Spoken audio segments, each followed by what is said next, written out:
नमस्कार साथियों। कल अपन ने हड़प्पा टॉपिक में चर्चा करते हुए हड़प्पा की प्रकृति के बारे में बात की थी। आज उसी क्रम में आगे बढ़ते हुए अपन हड़प्पा सभ्यता के धर्म के बारे में बात करते हैं। कोशिश करेंगे इस चर्चा को थोड़ा जल्दी करने की। सबसे पहला जो इसमें पॉइंट आता है कि हड़प्पा धर्म के अंतर्गत वहाँ पे मातृ देवी की पूजा की जाती है। मातृ देवी की प्रतिमा खूब सारे मिली, जिसको कहा जाता है मदर गॉडेस। वो उनकी मुख्य देवी थी। अब वो पहचान क्या है उसकी मूर्ति की, जो मदर गॉडेस है या फिर जो मातृ देवी है, उसके कपड़े, जो उसका शरीर है उस पर कम से कम कपड़े रहते हैं, गहने हैं उसमें, और एक हेड ड्रेस है। हेड ड्रेस का मतलब होता है मुकुट। मुकुट है उस प्रतिमा के ऊपर। फिर उसके बाद अपन आगे बढ़ते हैं कि देवियों की पूजा के साथ साथ, मातृ देवी की पूजा के साथ साथ पुरुष देवता की भी पूजा की जाती थी। Male gods to wor worship, और स्टेटस इंफीरियर। लेकिन उन पुरुष देवताओं का जो स्टेटस था वो इंफीरियर था, यानी उनका इतना अधिक समाज में महत्व नहीं था। मातृ देवी का सबसे अधिक महत्व था समाज के अंदर। फिर इसके बाद एक मोहर मिली है। मोहर पे हमें एक चित्र अंकित मिला है जिसको कहा जाता है प्रोटो शिवा। प्रोटो शिवा का क्या मतलब है?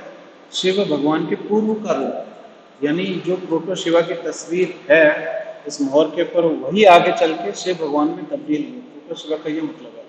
यानी जो भी उसमें चित्र बनाया हुआ है किसी व्यक्ति का, उसको इतिहासकारों ने शिव भगवान के पूर्व रूप के साथ आइडेंटिफाई किया है, तो उसको प्रोटो शिवा कहा जाता है। अब उस मोहर की पहचान क्या है? जहाँ पे प्रोटो शिवा बना हुआ है या फिर पूर्ववत शिव भगवान बनाए हुए हैं, उनके तीन फेस हैं, यानी तीन चेहरे उनके बना रखे हैं। थ्री फेस्ड फिगर, तीन चेहरे बना रखे हैं। और वह पशु का देवता प्रतीत होता है, लॉर्ड ऑफ एनिमल। पशु का देवता प्रतीत होता है, और वो योगा टीचर भी प्रतीत होता है, यानी योगा सिखाने वाला विद्वान भी प्रतीत होता है। He seems to be yoga preacher also, yoga भी सिखाया ऐसा प्रतीत होता है इतिहासकारों को। फिर वहाँ पे एक लिंग की तस्वीर भी है, एक लिंग का चित्र भी अंकित कर गए, क्योंकि लिंग की पूजा उससे अपन शिव भगवान के साथ आइडेंटिफाई करते हैं। तो इन्हीं कारणों से इतिहासकारों ने वो जो चित्र बना रखा था उस मोहर पे, उसको शिव भगवान के साथ, पूर्वव्रत शिव भगवान के साथ आइडेंटिफाई किया। इसके बाद अपन आगे चलते हैं प्रकृति पूजा। नेचर वर्शिप भी हड़प्पा के अंदर विद्यमान रही है, प्रकृति पूजा। अब इसे उदाहरण कौन से? वो लोग पीपल की पूजा किया करते थे, पीपल नामक वृक्ष की पूजा किया करते थे। पानी की भी पूजा किया करते थे, जल की पूजा किया करते थे, आग की पूजा भी करते थे, फायर की पूजा भी किया करते थे, अग्नि की पूजा करते थे।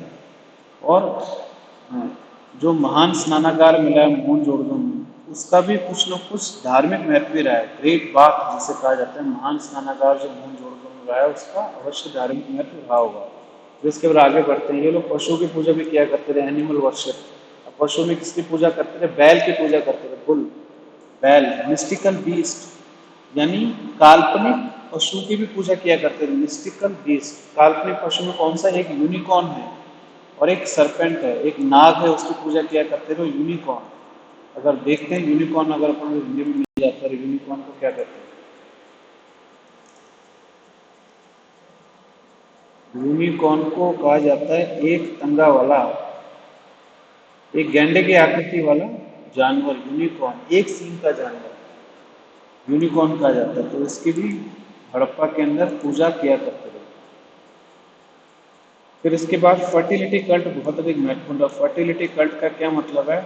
जो उपजाऊपन है उसकी पूजा किया करते हैं। जैसे जमीन उपजाऊ होती है तो जमीन किसी समाज में महत्वपूर्ण हो सकती है, महिला बच्चे पैदा कर सकती है तो महिला भी किसी समाज में महत्वपूर्ण हो सकती है। तो जो उपजाऊपन है, जो फर्टिलिटी कल्ट है, उसकी भी पूजा किया करते हैं। जैसे अपन उदाहरण देते हैं, फालूस लिंग पूजा किया करते थे हड़प्पा वाले, तो हमें पता लगता है कि उपजाऊपन की वो लोग पूजा करते थे। फिर इसके अलावा एक मोहर में एक व्यक्ति बना हुआ है, उसके सर से, उसके माथे से प्लांट निकल रहा है, उसके माथे से एक पौधा निकल रहा है।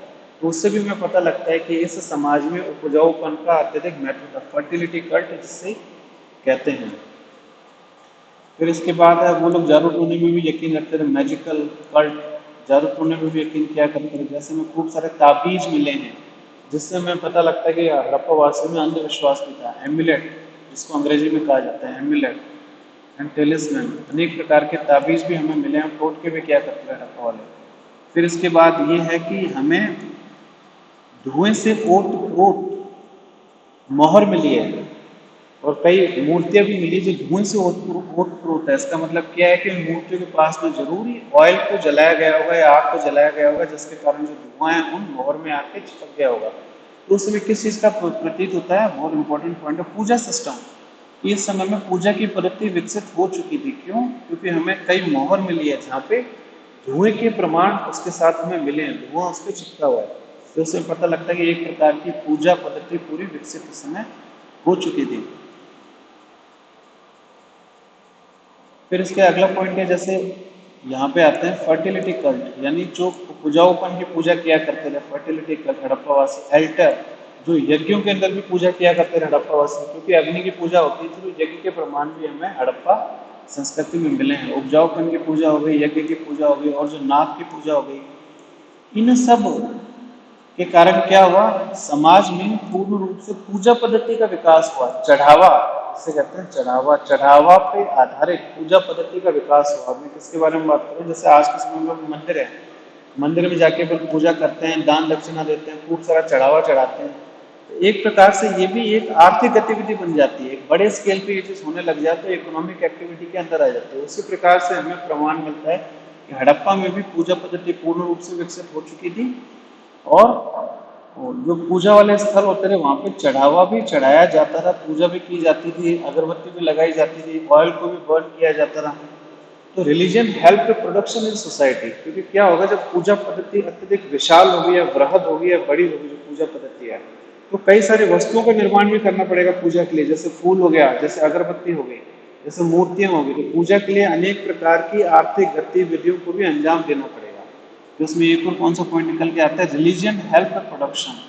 तो इसी कारण जो धर्म है उसने समाज में उत्पादन में सहायता प्रदान की। धर्म के कारण समाज में आर्थिक गतिविधियों को भी बढ़ावा मिला, क्योंकि पूजा पद्धति इस समय में अस्तित्व में आ चुकी थी हड़प्पा संस्कृति में। तो होपफुली ये पॉइंट है आपको समझ आएगा। इसके बाद अगला पॉइंट क्या, मेटेरियलिस्टिक आउटलुक, यानी हड़प्पा वासी उनका जो दृष्टिकोण था वो भौतिकवादी दृष्टिकोण था। इस दुनिया में क्या हो रहा है उनके लिए वह अधिक महत्वपूर्ण था।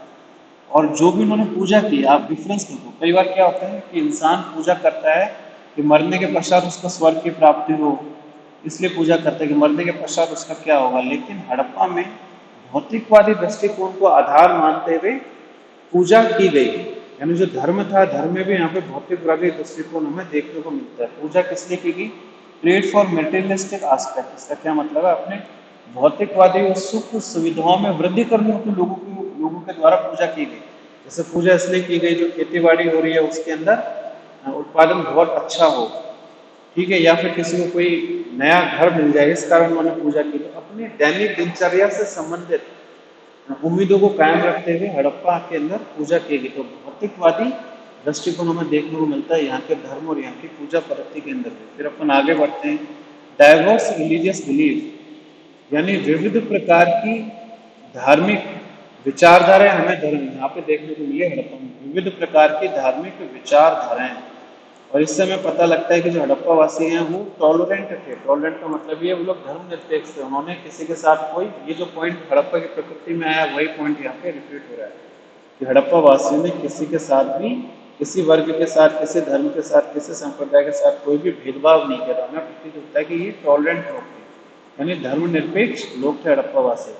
जैसे में विविध प्रकार की धार्मिक जो है अवधारणाएं देखने को मिलती है हड़प्पा में। कैसे देखने को मिलती है, अपने ये कह दिया, उसके उदाहरण के बारे में लिखते हैं। आंसर में हमेशा एक विश्लेषण के पॉइंट के साथ आपको कुछ उदाहरण देने पड़ते हैं, तभी आंसर कंप्लीट बनता है और आपके अच्छे मार्क्स आएंगे। जैसे यहाँ पे बात की कि विविध प्रकार की धार्मिक अवधारणाएं हड़प्पा में मिली है। अब कैसे मिली है, इसका उदाहरण ये कि कालीबंगा और लोथल, कालीबंगा और लोथल में अग्नि पूजा हुआ करती थी, क्योंकि हमें फायर एल्टर के प्रमाण मिले। आप ध्यान रखना, ये जीएस का भी प्रश्न है। कालीबंगा और लोथल में हमें यज्ञ वेदिकाएं मिली है, इसके आधार पर हम कह सकते हैं जरूर अग्नि की पूजा की जाती है फायर एल्टर। लेकिन यह जो यज्ञ पद्धति है, यह जो अग्नि की पूजा हमें मोहनजोदड़ो और हड़प्पा जो दूसरे शहर है वहां पे देखने को नहीं मिलती। यानी जो धार्मिक विश्वास है उसमें विविधता बहुत है हड़प्पा के अंदर। तो यही एक शहरी सभ्यता का सबसे बड़ा प्रतीक होता है कि विविध प्रकार की धार्मिक विचारधारा के लोग शहर में निवास करते हैं। तो एक जगह पे फायर एल्टर है, एक जगह पे यज्ञ के आधार पे पूजा होती है, दूसरी जगह पे यज्ञ का नामो निशानी हमें नहीं मिला। फिर इसके अगला एक शब्द होता है शैमनिज्म। शैमिनिज्म एक बार अपन देख लेते हैं, अगर इसके हिंदी में अपन को मिलता है SHAMINIS। शैमिनिज्म मुश्किल है।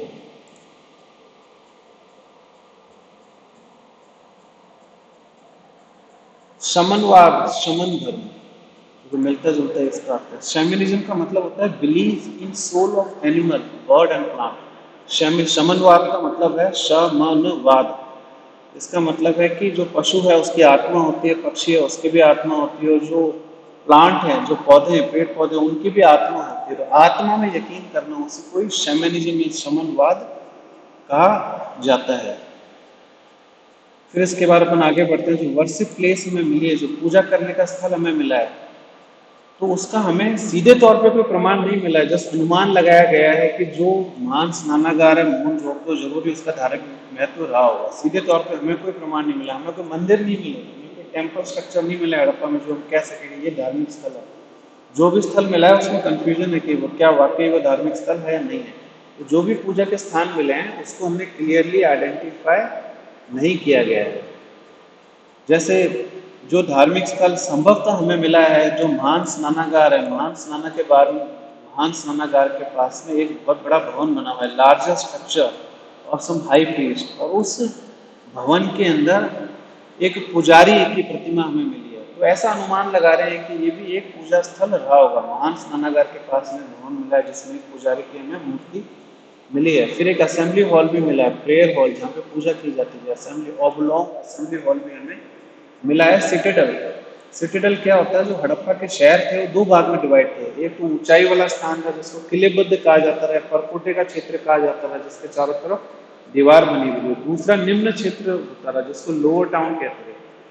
तो दो भागों में डिवाइड कर दिया। तो जितनी भी महत्वपूर्ण संस्थाएं या जो भवन मिले हैं वो सारे के सारे परकोटे के क्षेत्र में हमें मिले हैं, किलेबद्ध क्षेत्र में मिले हैं, जो थोड़ा ऊंचाई पे विकसित किया गया था। जो निम्न क्षेत्र था वहां पे आम जनता रहा करते थे, किसान रहा करते थे, जहाँ पे शिल्पकार रहा करते थे, और जो महत्वपूर्ण व्यक्ति होते थे समाज के वो सभी परकोटे के अंदर रहा करते थे।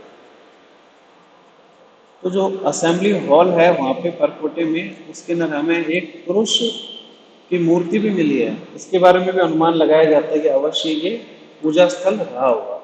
फिर इसके बाद अपन आगे बात करते हैं बरियल प्रैक्टिसेस के बारे में। बरियल मतलब दफनाने की कौन कौन सी विधि थी, ये भी धर्म के अंतर्गत आएगा। देखो कई प्रकार की दफनाने की विधि, कोई एक प्रकार की दफनाने की विधि हड़प्पा में हमें नहीं मिली। सबसे पहले कंप्लीट बरियल। कंप्लीट बरियल का मतलब है कि पूर्ण रूप से दफना देना, कंप्लीट बरियल, जिसके अंतर्गत क्या होगा कि मरने के पश्चात जो शव है उसको जमीन में दफना देना। जैसे हमें अनेक प्रकार के कब्रें मिली है, और कब्र में खोदने पे हमें पता लगा है कि जो शव है उनको नॉर्थ साउथ डायरेक्शन में दफनाया जाता रहा, उत्तर और दक्षिण डायरेक्शन में दफनाया जाता रहा। उनका जो ओरिएंटेशन था बॉडी का, उत्तर की तरफ सर हो गया, दक्षिण की तरफ पैर हो गया, इसका ध्यान रखा जाता रहा। जैसे हेड नॉर्थ, यानी head was placed towards north, यानी जो सर है वो उत्तर की तरफ रह गया और जो पैर है दक्षिण की तरफ रह गया। इसके अलावा कंप्लीट बरियल के अंतर्गत जो पूर्ण रूप से दफनाया गया, इसके अंतर्गत दूसरा है कॉफिन बरियल, ताबूत। ताबूत के अंदर भी शव को दफनाने के बारे में हमें पता लगा है, और ये ताबूत में दफनाने की विधि मेसोपोटामिया के अंदर भी थी और जो हड़प्पा के अंदर भी हमें मिली है। कॉफिन बरियल के भी हमें यहाँ पे प्रमाण मिले हैं। फिर दूसरा ये डबल बरियल, यानी एक साथ दो शवों को दफनाना, डबल बरियल। तो डबल बरियल के भी हमें प्रमाण मिले लोथल से, जिसके तहत हो सकता है कि एक व्यक्ति को दफनाया गया हो, साथ में उसका एक जानवर को दफनाया गया हो, या फिर दो व्यक्तियों को साथ में दफनाया गया। तो डबल बरियल के भी हमें प्रमाण मिले लोथल में। ये भी इंपॉर्टेंट इन्फॉर्मेशन है कि डबल बरियल का प्रमाण कहाँ मिला है, क्वेश्चन आ रखा है कई बार, लोथल में मिला है। फिर इसके बाद है फ्रैक्शनल बरियल। फ्रैक्शनल बरियल का क्या मतलब होता है, आंशिक रूप से दफनाना, यानी पूर्ण रूप से नहीं दफनाया, आंशिक रूप से दफनाया गया है, यानी जो विधि है दफनाने की उसको पूरा नहीं किया गया है।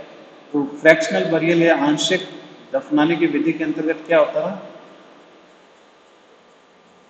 जैसे जो पारसी लोग हैं भारत में, जो ईरान से आए हुए पारसी लोग हैं, उनके अंदर दफनाने की क्या विधि है, तो मरने के पश्चात वो किसी शव को जमीन में नहीं दफनाते हैं, न ही वो उसको जलाते हैं। वो क्या करते हैं, ओपन ग्राउंड में शव को छोड़ देते हैं।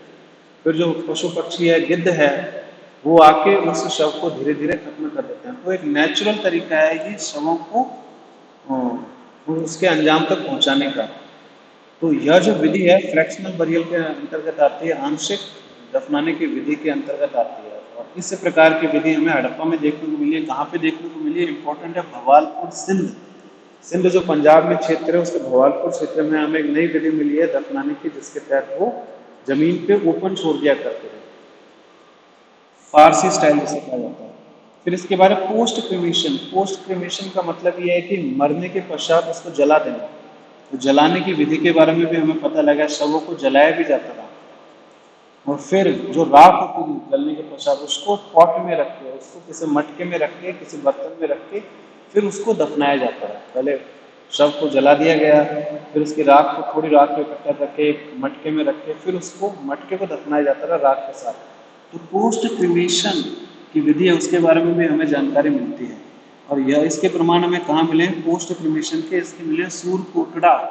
सूरकोटड़ा नामक जगह पे हमें इसके प्रमाण मिले हैं। तो देखो कितने प्रकार के दफनाने की विधि हमें हड़प्पा में देखने को मिली है। कंप्लीट बरियल, पूर्ण रूप से जो दफनाया जाता था, फ्रैक्शनल बरियल, आंशिक बरियल जो आंशिक रूप से दफनाया जाता था, पोस्ट क्रिमेशन बरियल के बारे में हमें जानकारी मिली है। 3 बरियल के बारे में अपन यहाँ पे बात करें। पोस्ट क्रिमेशन का मतलब सिंपल बॉडी को जलाना ही है। फिर इसके बाद क्या है? दफनाने के साथ साथ जो जीवन में महत्वपूर्ण वस्तुएं होती है वह भी शव के साथ रखी गई। तो इससे हमें पता लगता है कि उनके विचार में मरने के पश्चात भी एक जीवन है, और उस जीवन के लिए महत्वपूर्ण वस्तुओं की आवश्यकता पड़ सकती है, जैसे मटका हो गया, जैसे शीशा हो गया, जैसे कंगा हो गया।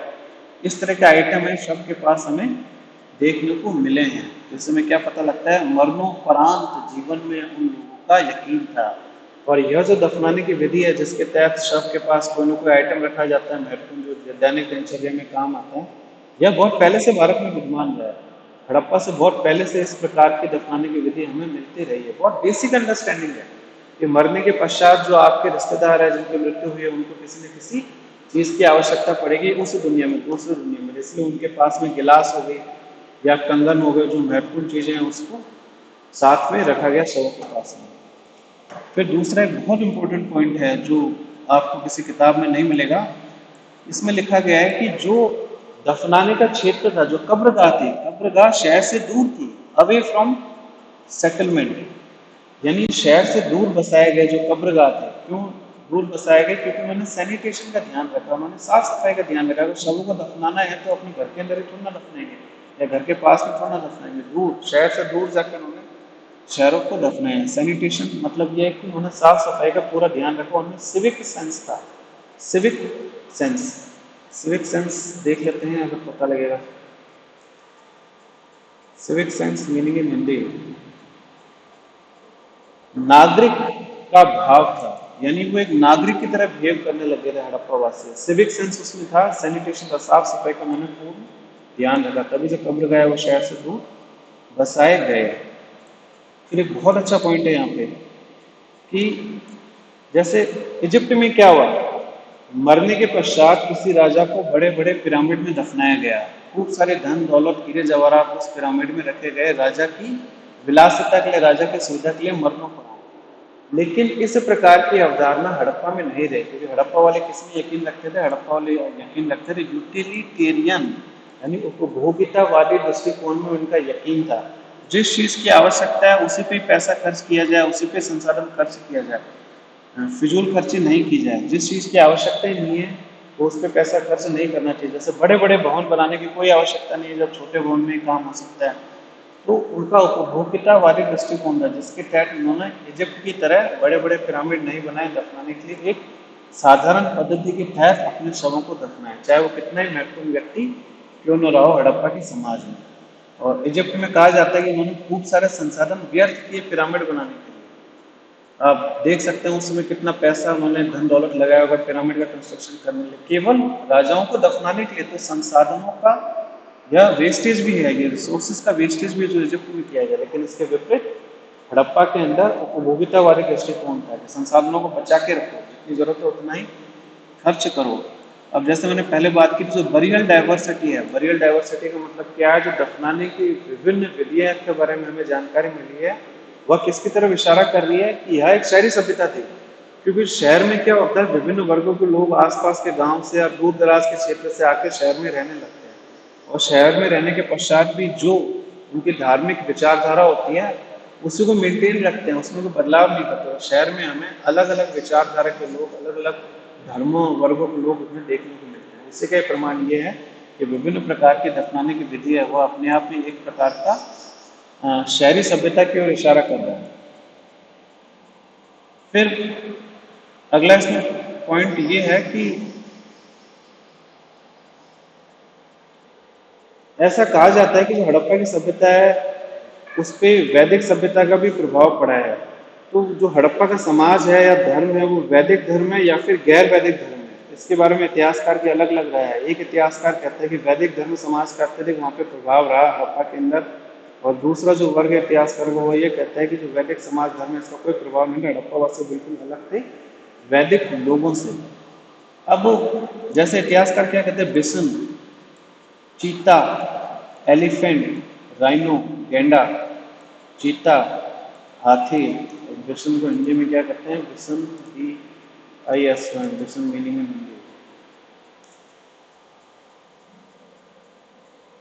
बिसन एक प्रकार का जानवर है, इसके अंदर बिजोन ही लिखा हुआ है, बिसन एक प्रकार का जानवर है। तो यह सारे जानवर है, बिसन हो गया, टाइगर हो गया, एलिफेंट हो गया, राइनोसॉर्स हो गया, तो ये जो वैदिक देवी देवता हैं आगे चल के उनके वाहन के रूप में भी इनका उपयोग किया गया है। जैसे हाथी का उपयोग भी किया गया है, चीते का उपयोग भी किया गया है। जो वैदिक देवी देवता उनके वाहन के रूप में, यानी वैदिक देवी देवता इनके ऊपर बैठे हैं, उनका इसी प्रकार से अंकन पुराणों में और वैदिक टेक्स्ट में किया गया है। तो जिन जानवरों के बारे में हम हड़प्पा में बात करते हैं वह आगे चल के वैदिक समाज के अंदर देवी देवताओं के वाहन भी बने। लेकिन इसका मतलब ये नहीं है कि जो वैदिक और जो हड़प्पा सभ्यता है वो एक ही लोगों के द्वारा बसाई गई है।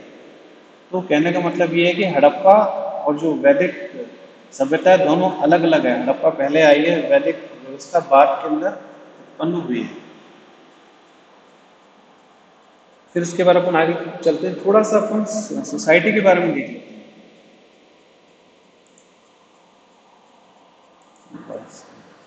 तो सोसाइटी के बारे में देख लेते हैं, समाज के बारे में। सबसे पहला पॉइंट ये है कि मल्टी क्लास सोसाइटी थी, बहुवर्गीय समाज था, क्योंकि खूब सारे दफनाने की विधि मिली है, अनेक प्रकार के घर देखने को मिले हैं, छोटे बड़े अनेक प्रकार की हमें कब्रगाह देखने को मिले हैं। तो मल्टी क्लास, विभिन्न वर्गों के लोग वहाँ रह रहे थे। मल्टी एथनिक, वो सेम पॉइंट रिपीट हो रहा है, बहुनस्लीय समाज था। धर्मनिरपेक्ष समाज था, सेकुलर, जिसके बारे में अपन बात कर चुके हैं। मेट्रियार्कियल सोसाइटी थी, मेट्रियार्कियल का क्या मतलब है, मातृत्व प्रधान समाज था, मेट्रियार्कल। सर जॉन मार्शल एक इतिहासकार हैं जिन्होंने कहा है कि क्योंकि हड़प्पा के अंदर मातृ देवी की पूजा बहुत अधिक की गई, इसलिए हड़प्पा का समाज अवश्य ही मातृ सत्तात्मक समाज था। तो जॉन मार्शल का ये अनुमान है।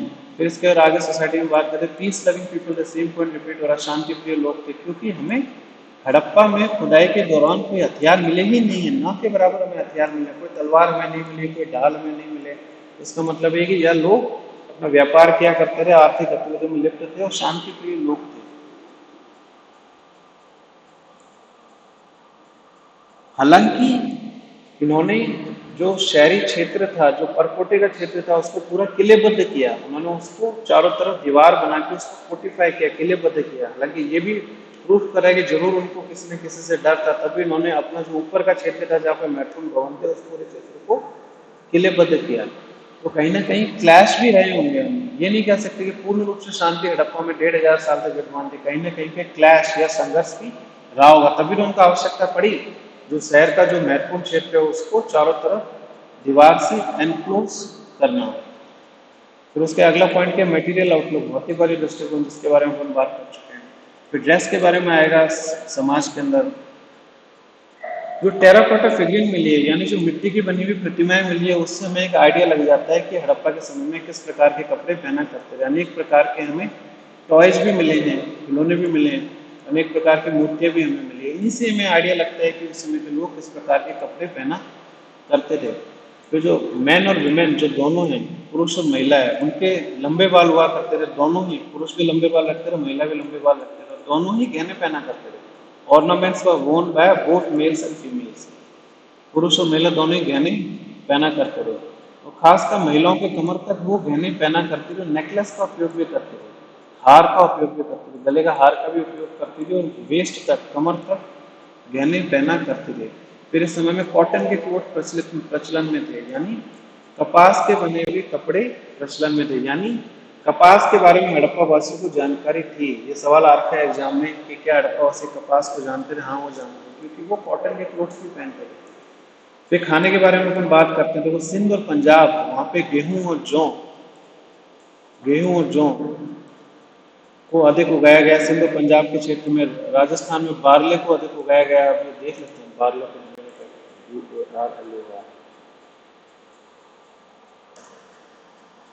बारले को जौ कहते हैं। तो बारले राजस्थान के क्षेत्र में उस समय जौ उगाया जाता रहा, सीमित है। वीट बारले, और राजस्थान में भी बारले जौ को उगाया जाता रहा। फिर गुजरात में चावल उगाए जाते रहे। मिलेट, मिलेट शायद दालों को कहते हैं, मिलेट, MILLET। मिलेट है बाजरा। तो बाजरा भी उत्पन्न किया जाता रहा गुजरात साइड में, हड़प्पा में। देखो कितने विभिन्न प्रकार के खाद्यान्न को हड़प्पा में उगाया जाता रहा, यानी इस समय की जो कृषि व्यवस्था थी अत्यधिक उन्नत थी। इसके अलावा हमें खजूर की जानकारी भी मिली है, डेट्स जिनको खजूर कहा जाता है, खजूर के बारे में भी जानकारी मिली हड़प्पा वासी इससे मस्टर्ड है, सरसों, उसका भी उत्पादन किया जाता रहा, मटर का उत्पादन किया जाता रहा, पीस, और मछली के बारे में भी जानते रहे। इंपॉर्टेंट क्वेश्चन है, क्या वो मछली के बारे में जानते रहे? हाँ, हड़प्पा सभ्यता में हमें मछली के अवशेष भी मिले हैं। फिर इसके बाद एक लास्ट पॉइंट है इंपॉर्टेंट है, सोशल स्ट्रेटिफिकेशन। देखो जब शहर उत्पन्न होता है तो शहर में विभिन्न प्रकार के जो वर्ग हैं उसके लोग रहा करते हैं। तो उसमें क्या होता है कि शहरी सभ्यता का एक बहुत ही इंपॉर्टेंट फीचर है कि कुछ लोग अधिक अमीर हो जाते हैं, कुछ लोग अधिक गरीब हो जाते हैं, कुछ लोग प्रशासनिक अधिकारी बन जाते हैं, उच्च पदों पर बैठ जाते हैं, कुछ लोग गरीब किसान के रूप में कार्य करते हैं। समाज अनेक प्रकार के वर्गों में विभक्त हो जाता है, वर्गों में भी ऊंच नीच होती है, उनके बीच में धीरे धीरे भेदभाव होने लगता है और एक जटिल समाज की संरचना होती है। जहाँ पे भी शहर रहा है वहाँ पे भेदभाव होना निश्चित ही है। उसी प्रक्रिया को हम सोशल स्ट्रेटिफिकेशन कहते हैं। तो स्ट्रेटिफिकेशन को मैं हिंदी में देख लिया, STRATIFICATIF, stratification meaning in Hindi. सामाजिक स्तर विन्यास, यानी जो समाज है कई सारे लेयर्स में बट गया, कई सारे क्रम में बट गया, यानी समाज में भेदभाव आ गया, कुछ लोग अमीर थे, कुछ लोग गरीब थे। अब हमें कैसे उदाहरण देखने को मिलती है, बहुत इंपॉर्टेंट है। जैसे जो ड्रेन थे, जो नाले थे, जिसके तहत जो भी गंदगी शहर से बाहर निकाली जाती थी, उनके ऊपर एक ढक्कन लगाया जाता रहा। उन नालियों के ऊपर एक जगह पे ढक्कन लगाया जाता रहा, ताकि जब भी जरूरत पड़े तो उस ढक्कन को खोल के नाली है उसको साफ किया जा सके। और जो मैन होल से ढक्कन है, ये किस चीज का प्रमाण है? सोशल सर्टिफिकेशन का, यानी समाज कई वर्गों में विभक्त हो चुका था, गरीब और अमीर, और शोषित वर्ग भी अवश्य हड़प्पा में रहा होगा।